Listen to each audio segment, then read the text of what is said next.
Alright, so right now I'm recording on 2 cameras. I'm going to just basically one take this to help with the editing process, and then I'll edit it to compress it for time. Long and short, this isn't a cooking channel. I just happen to like to cook. Just like it's not a drone channel, it's not a gun channel, it's a me channel. But I am garnering a little bit of an international audience, so I like to be cognizant of that. People like to ask on YouTube comments, hey, how do you do this, or what's the conversion for that? And it's like, you're already on the internet, you know, you don't ask questions in a comments section, you make comments in the comments section. If you got to ask clarifying questions, they should all be about whys and not hows, because you know, all the other stuff's pretty self-explanatory. I'm rambling now. So I'm going to make some banana bread, and I'll help do metric conversions for those of you overseas who don't use what we call standard measurements, what you call imperial. This recipe calls for 3 very ripe bananas. I guess I have 4. I say they're all very ripe. They're not overripe. Another little tip I'll give you, this one's for free. So I had a sergeant major, he said when he grew up, he peeled his banana from the top, the stem side. And then he noticed that his son peels it from this side, like monkeys do. And I'm sure that's some internet thing that caught on or whatever, because I've never in my life seen anybody do it like that. I've seen a lot of people do it like this.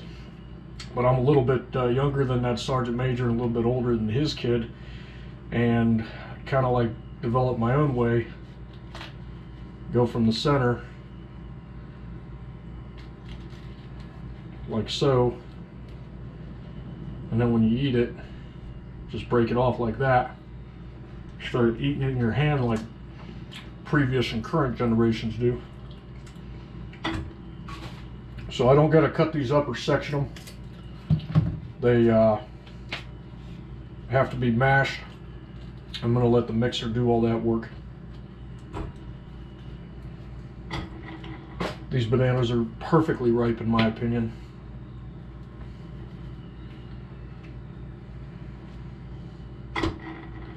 And you're looking to get about 1.5 cups.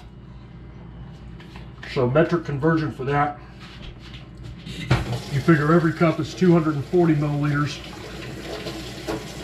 Divide that by half is 120, so 360 milliliters of bananas. The metric conversion for 3 bananas is simply 3. All right, so again, I'll compress it for time because I could have melted the butter earlier. But you're looking for 1/3 cup of butter. Right here they got the conversion to tablespoons, so 5 1/3 tablespoons. So where metric is base 10, 1 2 3 4 5 and 1/3, right about there. Think of imperial units as a base 5. So going off the lowest measurement, the teaspoon, well, I mean, there's lower measurements because you got 1/4 teaspoons and everything, but think about a teaspoon as 5 milliliters. And then if you know that 3 teaspoons equals a tablespoon, and 4 tablespoons equals a 1/4 cup, and obviously a 1/4 cup, 4 of those equal a cup, you just keep doing the math on it. So 5 becomes 15, 15 becomes 60, 60 becomes 240. And that's teaspoon, tablespoon, 1/4 cup, and cup, respectively. All right, we'll microwave that for about 1/2 minute. That's 30 seconds in metric. So a good thing about time is it's pretty much universally standard. Unless you're Irish and it's 2 shakes of a lamb's tail. That's when they're shitting and their tail goes like that. It usually doesn't want to. It's weird. I know that I gotta add 1 large egg. It's supposed to be beaten, but again, I got the mixer. I'll just let the mixer do the work. Ooh. This egg seems to have a really stiff yolk, or actually albumin. So let me make sure that thing's not fertilized. It is not.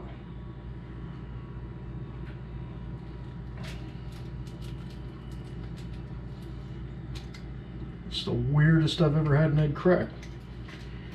Very odd to me. can get that shell out of there.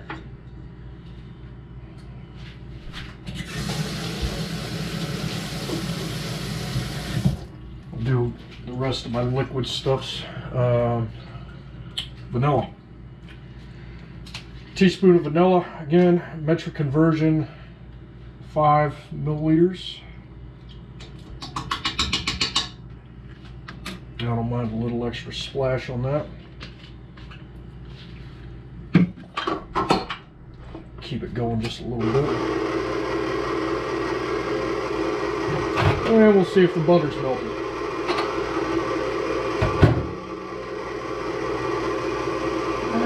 Melted enough. Now I don't buy unsalted butter. I just go straight with salted butter. So because I already have salt in the butter, I'm going to use less salt and go with some pink Himalayan ground, just a pinch. No metric conversion for that.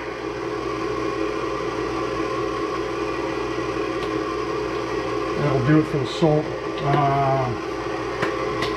I'm not going to add the flour just yet. Let's see, I got my butter, the salt, put that.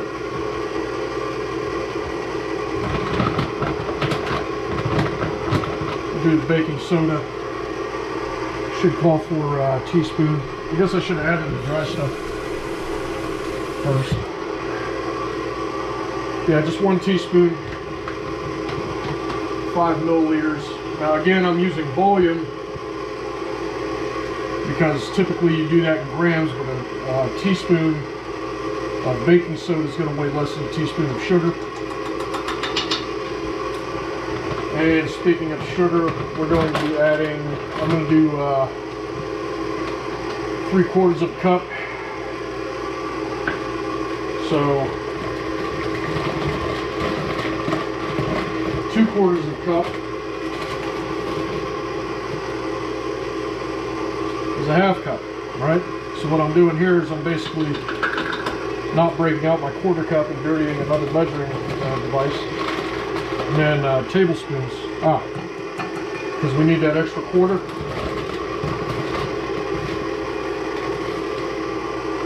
So again, if a teaspoon is 5 milliliters, a tablespoon is 15 milliliters, and a cup is 240 milliliters. 4 of these at 15 each is going to be 60. 240 divided by 460. You can get a math lesson out of this. What was it, 3? I don't know. We'll go a little extra sweet. That's the other thing about this recipe, you can eyeball it. Alright. Baking soda, sugar, vanilla, butter, bananas. It is bread, so I guess we need flour. Go with a 1.5 cups of flour. So again, if 240 milliliters is 1 cup, and then you're going with half of that, which is 120, 360 milliliters of flour. And again, you'd probably go with grams or whatever.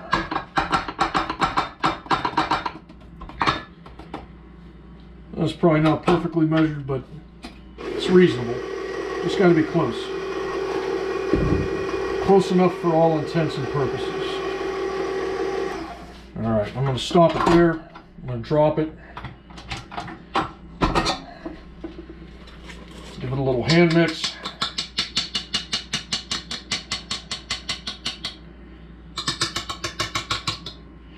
Now while I do have a batter beater, I'm not going to use it. Just mix it by hand. Rest of the way. Get everything nice and incorporated.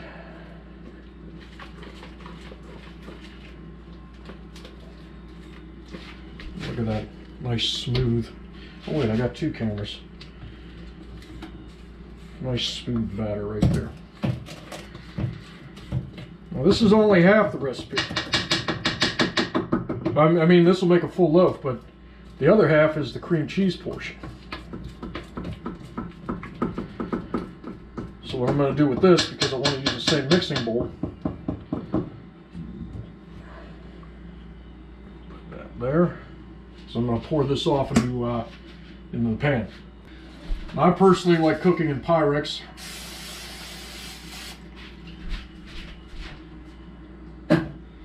Get to see how everything's going. Now, generally speaking, it's right at this point where you can stop. You've already got your banana bread.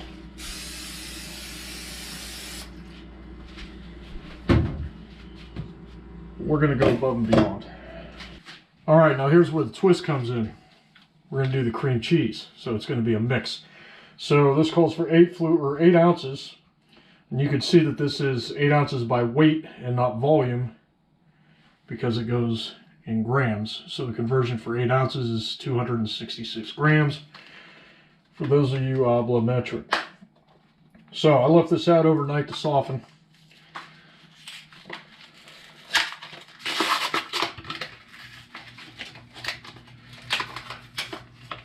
If you just take it out of the refrigerator and you forget to soften it, just spread it real thin like on a plate and then throw it into your batch. So we're going to do this, half cup of sugar, we'll add a little bit of vanilla lemonade.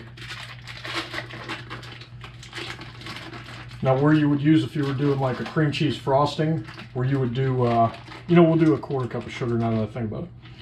But if you were doing, say, a cream cheese frosting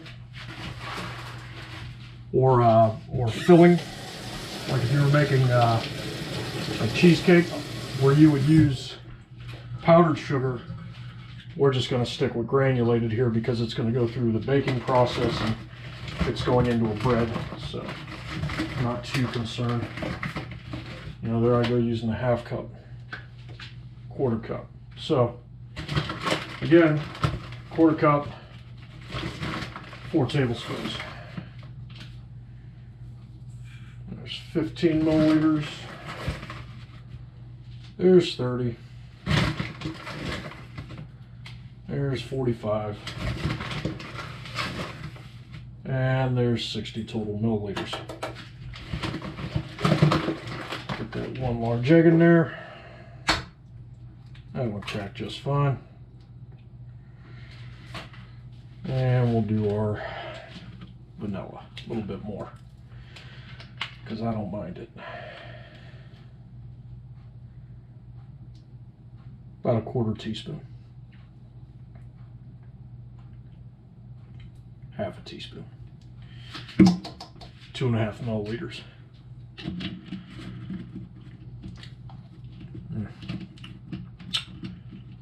Vanilla has, to me, a uniqueness of flavor that you really don't get anywhere else. And when people go, oh, that's vanilla, that's pedestrian, it's like it's got nothing, no layers to it. They don't know what the hell they're talking about. Flour. So I've already pre-measured out this flour, but just 2 tablespoons.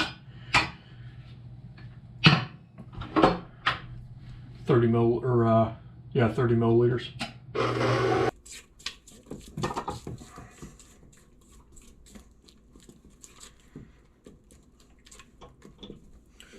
All right, so your room temperature Philadelphia cream cheese incorporated with your egg and sugar, and that little bit of vanilla, and the flour. It's going to have a pretty good creamy consistency. What we're going to do now is we're going to add it to our banana bread batter. Just start by adding it in dollops. If you don't know what dollops are, look it up. Basically, small portions in no particular order or pattern. And again, because one of these loaves is bigger than the other, you want to be cognizant of how much you're divvying out. If you're doing it like this, if you're doing it in like a 4x8 pan, 4x8 loaf pan, and that's 4 inches wide, 8 inches long, and they're usually about 3.5 inches deep. If you're doing it in a loaf pan, then you just go, what I would do is add half of my batter, then all of my cream cheese, and then half of my batter to get a layer in there. So as I'm doing it like this, the cream cheese is going to be on top. What I'm doing here is I'm basically doing a series of figure eights. See it better on that camera. To get a swirl pattern.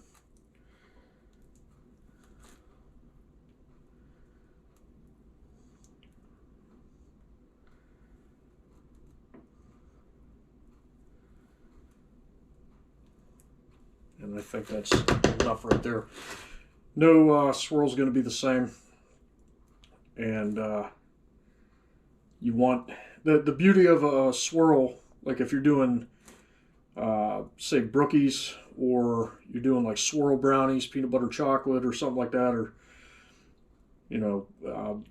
a marble cake, is not over mixing it, and the imperfections are what make it unique.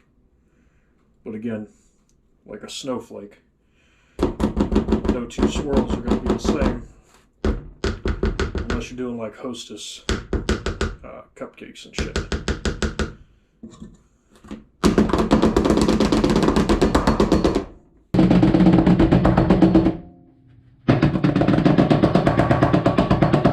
That's to get the air voids out. Now, of course, you had your oven preheated. It's 350 degrees. Now you're ready to bake it for an hour. It's going to take a whole hour. All right, baked for an hour, cooled for an hour. Nice and fluffy, real bouncy. Still got a little bit of heat to it. Taste that sweetness on the outside. Get a little cut into this.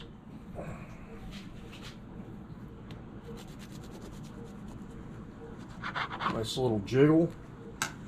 There's that swirl I was talking about. Perfectly spongy.